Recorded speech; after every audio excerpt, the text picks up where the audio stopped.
Hey, so I don't really know what this is, so for the time being, we'll just call this David's watches. So I like nice watches, and I like drinking vodka.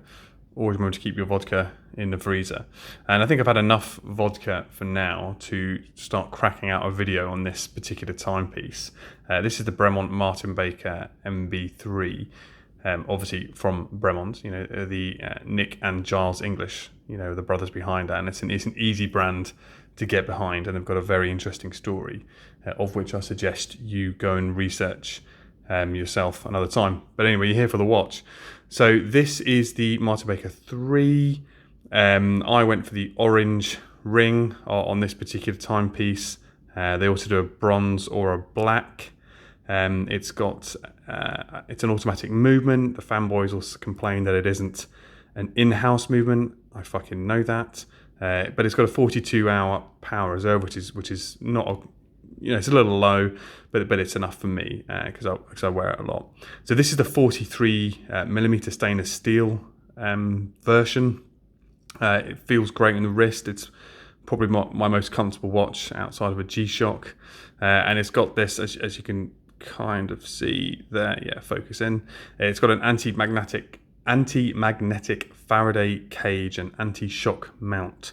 So basically it's like a very expensive G-Shock. They've done all sorts of testing of shock and vibration and temperature testing, again, which you can go and read and look at elsewhere.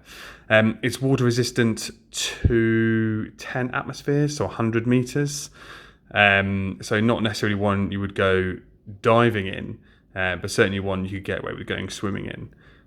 It's got the Super Lume Nova on the hands, and a nice sort of domed sapphire crystal, which you can kind of see there. So it's chronometer rated, and the certificate obviously comes with it in the instruction book. And these watches are made in Henley-on-Thames, which is basically a fancy part of Oxford. It's got the rotoclick bezel here. Wrong one. Here for changing various time zones. So this is obviously the GMT model, as you can see here. This GMT hand. I tend to keep that. I work with a bunch of Americans, so it's always good to know when Team America are going to wake up. So I keep that one at California time. So I've been flirting with G-Shock, definitely not G-Shock. I've been flirting with Bremont for about 3 years before I ended up going to buy one. I was just, having a great day. It was a great weekend during lockdown only a couple of months ago. And I thought, well, why not? I've always wanted to own one, so why not go and own one? They also come with, when I got mine, I got a bunch of different straps. So as you can see here, we put that to the side for a second. You get this sort of, this can't be leather. You get this sort of case with it, and I got a bunch of different straps when I bought this watch. That's the tool that you can easily use to change the straps on these things. So I've got a rubber strap here, basically for anything you're going to do in the water. You've got a nice crocodile leather strap here. You want to sort of flash it up a little bit. You got this canvas strap. I was very, very keen to get this canvas strap with the watch.